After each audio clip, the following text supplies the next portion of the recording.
living life, every day, late at night, not okay. All I want, and I pray, all I need are some better.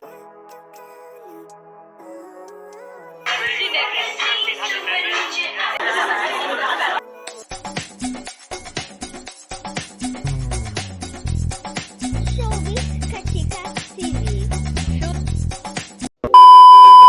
Hello mga kachika! Usap-usapan nga sa social media ang pagsasama-samang muli nga ng It Girls para nga ito sa tagumpay ng kanilang kaibigan ng nag-iisang Diyosa na si Ann Curtis. Si Ann Curtis nga pinakabagong cover star para sa July 2026 issue ng Tatler Philippines, kung saan binansagan nga siya bilang the nation's top star. Ayon nga kay Ann Curtis, very memorable nga daw ang photoshoot niyang ito para sa Tatler magazine dahil for the first time nga daw ay kinunan nga ito outside the country, at hindi nga lang ito basta outside the country dahil kinunan nga ito mismo sa mga sikat na kalsada sa New York City, gaya ng Grand Central Terminal at Manhattan. Hindi nga lang yon dahil maging ang OOTD nga ni Ann Curtis dito ay collaboration sa mga big brands katulad nga ng Gucci at Tiffany & Co. Ang team nga daw ng photoshoot ay nakatuon nga sa kanyang buhay bilang isang ina, asawa, businesswoman at kung paano niya protektahan ang kanyang kapayapaan pagkatapos nga ng kanyang 3 dekada sa mundo ng showbiz industry. Star-studded nga ang Tatler dinner date kasama nga ang mga kaibigan ni Ann Curtis na talaga namang full support sa kanya, at ito nga ay ang It Girls Squad. Spotted nga sila Isabel Daza, Martin Ho, Solen Yusap, Georgina Wilson, Bea Soriano, ang batikang Filipino fashion designer na si Mr. Rajo Laurel. Naroroon din syempre ang kapatid nga ni Ann Curtis na si Jasmine Curtis Smith na talaga namang full support nga sa kanyang sestra. Naroroon din nga ang mag-asawang Dr. Vicky Bello and Dr. Hayden Co, maging si Donnie Pangilinan at ang asawa nga ni Isabel Daza na si Adrian Senblat. At dahil nga present ang It Girls, ang gabing ito nga ay naging punong-puno nga ng sayawan, kantahan, tawanan, inuman at syempre chikahan kasama ang kanyang mga kaibigan. Wala pa rin ngang kupas ang It Girls Squad sa party-party, talaga namang party to the max pa rin nga ang kanilang ganap na talaga namang nakakatuwang tingnan dahil sa edad nilang ito ay talaga namang ansaya pa rin nilang maging magkakabarkada. Ika nga ng mga netizens, ito nga daw talaga ang tinatawag na friendship goals. Na kahit saang lupalop nga sila ng mundo makarating ay talaga namang full support nga ang isa't isa sa bawat isa. Matatandaan nga noon na kahit saang lugar, saang bansa ay talaga namang naroroon sila para sumuporta nga para sa kanilang kaibigan. Halika at panoorin natin ang ilan sa mga video clips ganap na kanilang ibinahagi sa kanilang mga social media accounts. And of course, none other than our cover girl, our icon.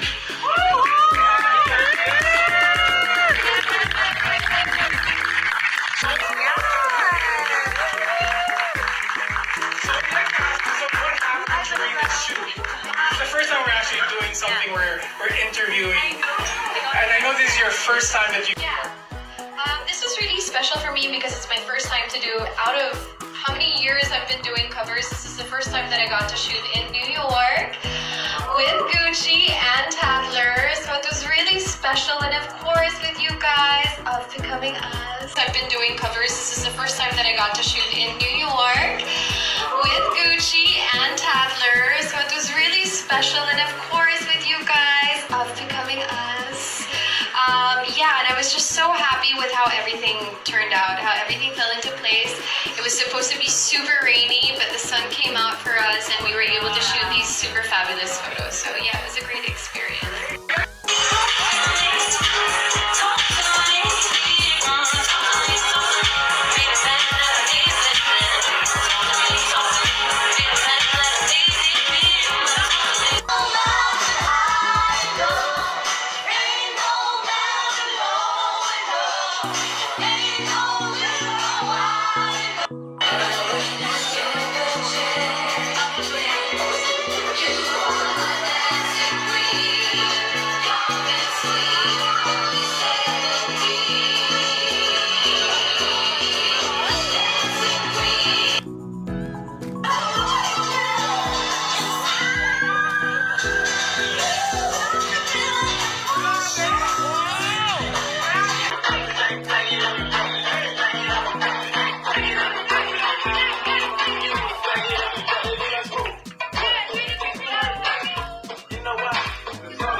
masasabi nyo mga kachika? Just comment down below. And please don't forget to subscribe. Thank you!